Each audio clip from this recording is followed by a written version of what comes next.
आपण पाहत आहात सत्याची बाजू मांडणारं हक्काचं न्यूज चॅनल यम 24 तास। नमस्कार, मी दिलीप मोते। तुम्ही पाहत आहात यम 24 तास।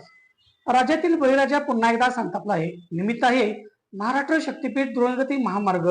नागपूर ते गोवा जोडणाऱ्या या महामार्गासाठी सरकारने नवे राजपत्र जाहीर केले खरे, पण यात शेतकऱ्यांना विश्वासात न घेतलेले आता संघर्षाची ठिणगी पडली आहे। हे लोकशाहीचे सरकार आहे की हुकुमशाहीचे, असा संतप्त सवाल आता विचारला जातोय। महाराष्ट्र शासनाने नागपूर गोवा शक्तीपीठ महामार्गाबाबत एक नवीन राजपत्र प्रसिद्ध केले आहे। सार्वजनिक बांधकाम विभागाने 5 मे 2026 रोजी काढलेल्या अधिसूचना क्रमांक 218 नुसार पवनार ते पत्रादेवी या मार्गाच्या आखणीत मोठे बदल करण्यात आले आहेत। मात्र या बदलांमुळे राज्यातील हजारो शेतकऱ्यांच्या सुपीक जमिनी, बागायती क्षेत्र आणि हक्काची घरे पुन्हा एकदा धोक्यात आली आहेत। 28 फेब्रुवारी 2024च्या मूळ अधिसूचनेत सुधारणा करताना शेतकऱ्यांना कोणतीही पूर्वसूचना दिली गेली नाही। कोणत्याही मोठ्या प्रकल्पापूर्वी जनसुनावणी होणे बंधनकारक असताना प्रशासनाने केवळ आदेश धाडण्याचे काम केले आहे। विश्वासात न घेता परस्पर जमिनी लाटण्याचा हा प्रकार असल्याचा आरोप शेतकरी संघटनांनी केला आहे। तसेच विकास कामांच्या नावाखाली सरकार शेतकऱ्यांचे अस्तित्व पुसून टाकायला निघाले आहे। जोपर्यंत सरकार पारदर्शकपणे चर्चा करत नाही आणि आम्हाला न्याय मिळत नाही तोपर्यंत 1 इंचही जमीन देणार नाही। ही सरकारची शक्ती असेल तर आमची एकजूट हीच आमची ताकद आहे, असा शेतकऱ्यांनी इशारा दिला आहे। राज्यातील विविध जिल्ह्यांमध्ये आता संघर्ष समित्या स्थापन झाल्या आहेत। जर सरकारने लोकशाही मार्गाचा त्याग करून दांडगाईने जमिनी घेण्याचा प्रयत्न केला तर तीव्र आंदोलन छेडण्याचा इशारा देण्यात आला आहे।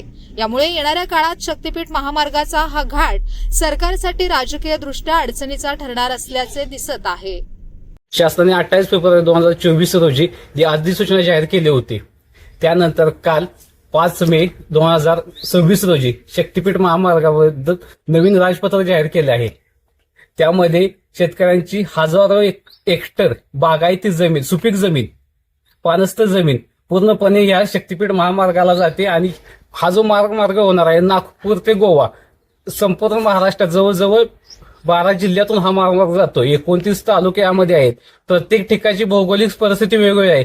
काही ठिकाणी मराठवाड्यात दुष्काळी परिस्थिती आहे, त्यापुढे गेले सांगली, सातारा, कोल्हापूर, त्यामुळे हा संपूर्ण पश्चिम महाराष्ट्राचा भाग हा सदन आहे। येथील भौगोलिक परिस्थिती पूर्णपणे वेगळी आहे। जर तुम्ही सॅटेलाइटद्वारे जर इथला अभ्यास केला तर तुम्हाला इथली परिस्थिती तुम्हाला एसीत बसून समजणार नाही। त्यासाठी तुम्हाला शेतकऱ्यांच्या शेतातच यायला लागेल आणि शेतकऱ्यांसोबत चर्चा करायला लागेल। तुम्हाला सॅटेलाइटवरून शेतकऱ्यांची जी पाईपलाईन नदीवरून 4-4, 5-5 किलोमीटरची पाईपलाईन घातल्या ती सॅटेलाइटवरून तुम्हाला दिसणार नाही। शेतकऱ्यानं त्या जमिनीत रक्त सांडलंय, घाम सांडलंय, कष्ट केलंय, काबाड कष्ट करणाऱ्या शेतकऱ्यांचं तुम्हाला दुःख एसीत बसून सॅटेलाइटवरून तुम्हाला दिसणार नाही। त्यासाठी तुम्हाला जमिनीवरच यावं लागेल। शासनाने शेतकऱ्यांना कोणत्याही विश्वासात न घेता, शासनाने कोणतीही पत्रकार परिषद न घेता, स्थानिक लोकप्रतिनिधी यांच्याशी चर्चा न करता केवळ शेतकऱ्यांच्यावरती सक्ती करण्याचा प्रयत्न केलाय। हा शक्तीपीठ महामार्ग नसून हा शक्तीपीठ महामार्ग आहे। शासन निवडणुकीच्या काळात जन आशीर्वाद यात्रा, जनसंपर्क यात्रा अशा पद्धतीनं लोकांशी संवाद साधतं, पण शेतकऱ्यांच्या जीवावरती बेतलंय। शेतकऱ्यांच्या मध्ये घबराटीचं वातावरण आहे, भीतीचं वातावरण निर्माण झालंय। यावेळी शासनाने शेतकऱ्यांशी संपर्क साधणं अपेक्षित होतं, पण त्या अनुषंगाने शासनाने कोणताही शेतकऱ्यांशी संपर्क साधलेला नाही।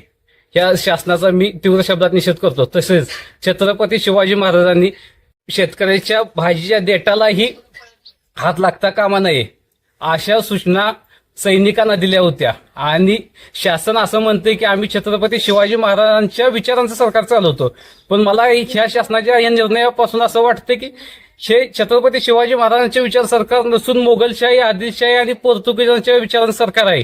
तालुका हा क्रांतिकारकांचा वाळा तालुका आहे। क्रांतिसिंह नाना पाटलांनी इंग्रज सरकारच्या विरुद्ध पत्र ठोकला होता। हे पतित सरकार चालवलं होतं। जे महाराष्ट्रात चालतं, जे देशात चालतं, ते वाळवा तालुक्यात चालत नाही, हे शासनानं लक्षात ठेवावं। जर संयुक्त मोजणीसाठी जर कोण शासकीय लोक आली तर शेतकरी बांधव त्यांना योग्य लढा शिकवतील। आता प्रश्न उरतो तो इतकाच की विकासाची ही शक्ती शेतकऱ्यांच्या हिताची ठरणार की त्यांच्यासाठी सक्ती ठरणार? प्रशासन यावर काय भूमिका घेते याकडे संपूर्ण राज्याचे लक्ष लागले आहे।